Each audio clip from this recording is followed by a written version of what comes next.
What is going on, everyone? Chris with Journals, Comics of Pop Culture. Today, guys, we're going to be talking about key comics, but we're going to be answering the question, what determines a key comic? Now, again, when I do videos addressing questions like these, I know a lot of us, we know these things, but there are individuals out there in the community that don't know as much as others. And if I can extend my knowledge to help other people out, that's what I'm here to do. Before I get into it, guys, please take some time to subscribe to the channel. Check out the links below, official Journals, comics, merch, how you can support the channel as a patron at patreon.com for only $3.99 a month, and all the other channel affiliates, including our comic book canon channel. Guys, this was a question from, I believe, Mario Hill, if I got that right. So Mario was watching another one of my videos and asked, hey, what actually determines a key comic? Is it the publishers? Is it the fans? And I said, you know what, Mario, that's a great question. I'm going to have to do a video on that. So here we are today, guys. I got some books over here that I'm going to be showing off and using as some examples. But let's just get into it by answering the question, what determines a key comic, with a few talking points, guys. All right. One.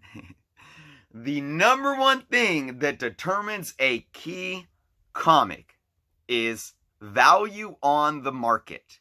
And that value is determined by the collector or by the consumer. So, if the collector or consumer demands a book and drives that demand up, that book becomes key. Now, let's look at the word key and what key means in this context. It doesn't mean a key that you open up a door with. It's key, meaning it's important, right? It is a key issue. It is key and important to us in what we desire as collectors. So that's the base statement and the blanket statement of how to determine what makes a key book. It's all about what the consumers demand. And ultimately, that demand will drive value. Okay, but it's not that black and white. There's a lot of other elements, right? There's a lot of elements that drive the consumers to want books. So what are those things? And those things do have to do with the writers, the publishers, and the content of the comic book itself, right? So every comic book is not created equally. There's different things within each comic book, whether it's something within the story, whether it's the characters, whether it's something on the cover, whether it's the print run and how rare it is or what's available on the market.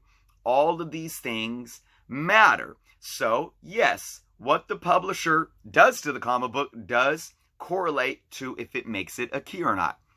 So let's start diving into some of those examples. What makes consumers or collectors demand books that make them important to us? Key, right? I would say the biggest thing is the first appearance. The biggest variable within a comic book that makes it key is the first appearance, guys. So I have an example right here. This is the first appearance of Silk, Cindy Moon. This book is, I don't have the fair market value at the top of my head, but definitely a couple $100 in a high grade at this point. So this book has been getting hotter and hotter. It is absolutely a key. People desire the first appearance of a character. It drives the demand of the book up, which drives the value of that book up. That is key, right? Look, and what are some of the big ones that we talk about? Wolverine's first appearance. What are the iconic characters? Wolverine's first appearance, right? What are some hot ones right now? Moon Knight's first appearance. But let's go back to, all the Silver Age legends. Spider-Man's first appearance. Amazing Fantasy 15. Fantastic Four first appearance. Fantastic Four 1. Or we can go all the way back to who started it all with Superman in Action Comics #1 in 1938. Those are key because these are first appearance of these key characters. These characters that we value, that we, care about. Right? Now, to dive deeper into the first appearance, it can get confusing sometimes because there are labels. And that's another thing that defines what makes a book key, the label of the book. So let's take a character like Gambit, where Gambit has a cameo appearance and a first full appearance. And I won't get into that conversation today, the cameo versus full, into depth, but just to show his first full appearance also has a cover appearance, okay? And it's his first cover appearance. Covers matter, all right? So if you have a character on the cover the first time, that's going to be key for collectors, all right? But he does have a cameo that's argued. It's not a cameo. It's his real first full and all this stuff. Like I said, I'm not going to get into that. But look, key books don't have to be the big book.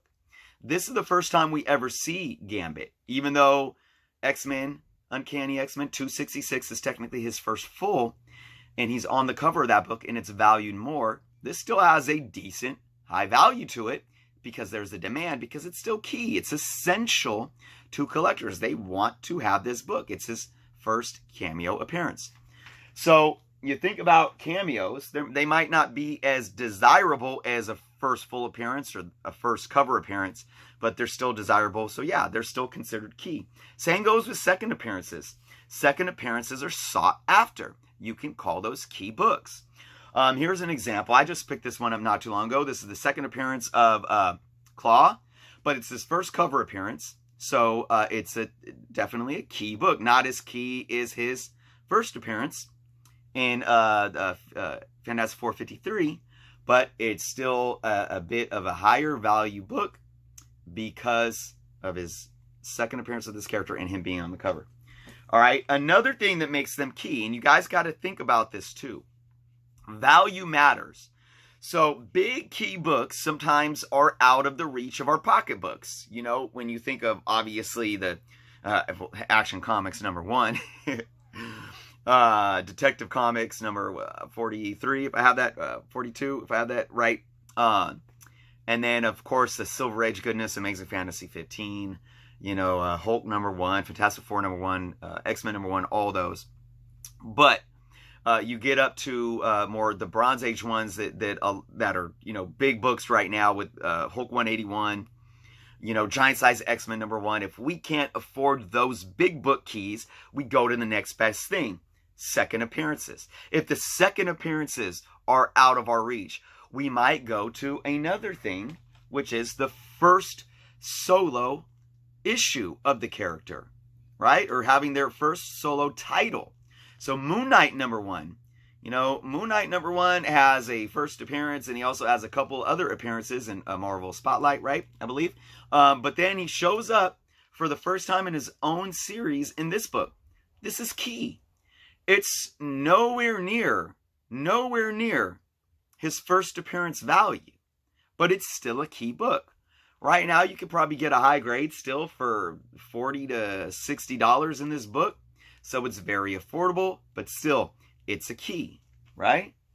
But then let's talk about other things that we can, you know, demand and desire that we could still call keys. And I like to use the term semi-keys or minor keys, right? And there's no technical definition of these things. I mean, we could call them whatever we want. You know, I like the word semi-key. Let's look at this book. Tomb of Dracula, #19. Tomb of Dracula #10 is Blade's first appearance, right? That's a big, big money key. This is the first time Blade finds out that he's half vampire. I call this a semi-key. I got this book for like $20. And it was said that it was in a fine, but like it's a higher grade than that. I gave it a quick press too. But anyways, that's not the point. The point is, this is an affordable book that I consider a semi-key because it still has something in the book that we as consumers can demand. It's a pivotal moment. It's a key moment for Blade to find out that he is half vampire. Now, here's another thing that I want to talk about showing that is speculation, right? And how speculation in this day and age ties into movie stuff, right? TV show, movie stuff, Disney Plus, MCU, whatever, especially when we're talking about Marvel books, right? We know that Blade's coming, right? We know that Blade's coming. So that's driven the value of his first appearance key book up a lot. So then people might start looking to the next best thing. And this is one that people might start grabbing because of the event that happens within the book. Okay. Further talking about speculation. This is Secret Invasion #1. Is this a key book? Well, you could as of 48 hours ago, about before all the Disney announcements, you could find this book for, probably $10, $15 in high grade. All right.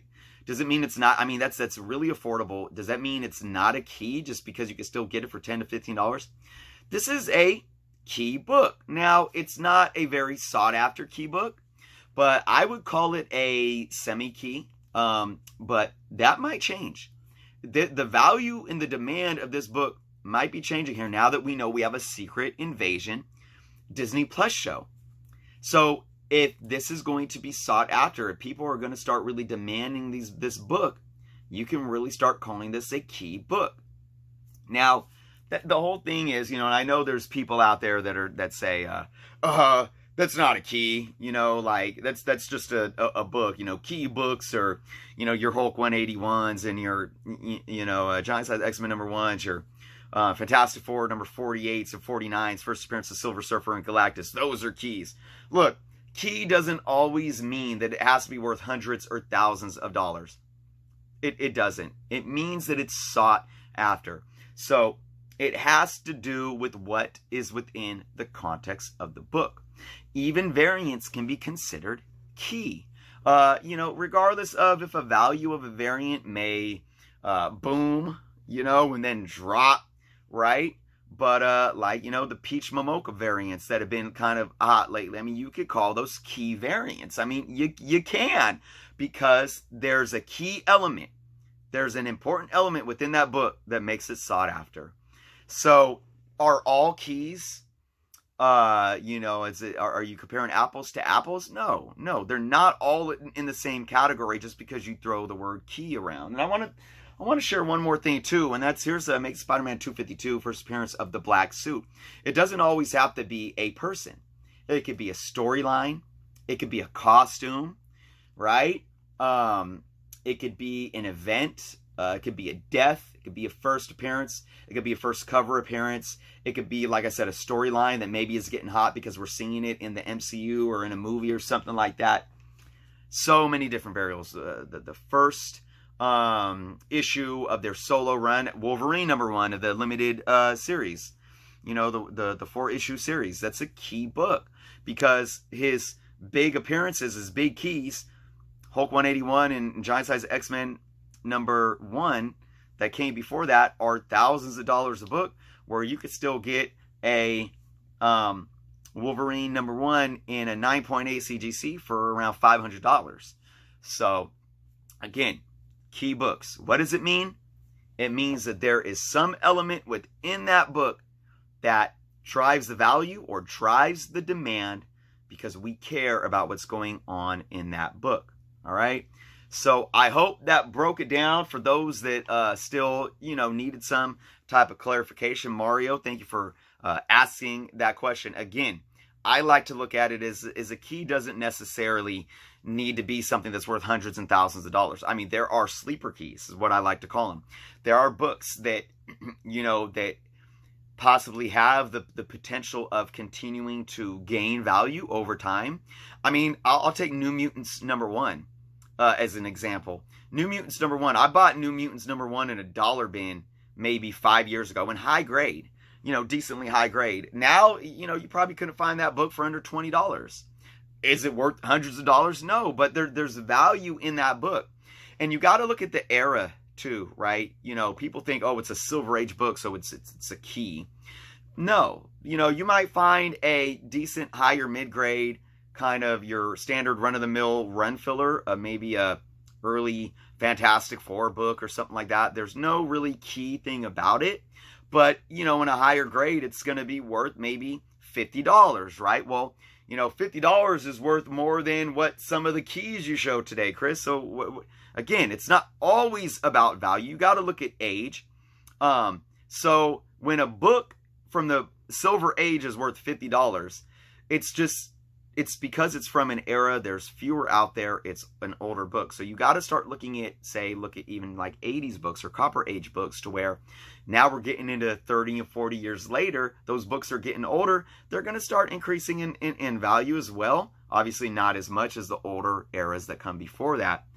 But, you know, there's a lot of sleeper keys, I think, even from the 80s and even from the 90s. I mean, look at Venom Lethal Protector. That was a dollar bin book for so many years. Now it's a, you know, $20 to $30 book in high grade. Will it ever be worth hundreds of dollars? No, in my humble opinion. I don't think so. But hey, you know, in a high grade, it demands $20, $30. And if you slab it and get a 9.8, it's going to, you know, command a decent amount of money. So a key book, you really got to understand what the demand for on the market is, okay? But look, I'm going to close by saying this. Books can mean something to you, even if they don't mean something to the greater market. And even if the greater market doesn't see it as a key book, it can mean something to you. My Random House Teenage Mutant Ninja Turtle comic book, that was the first comic book I ever owned, doesn't really have much value at all. That might change with all the TMNT hype lately, but it doesn't really have much value at all. It's a key book to me. It's my key book. It's my special key book. So I call that a key all day long, just because it's sentimental to me. So anyways, key books, what's going on in the story?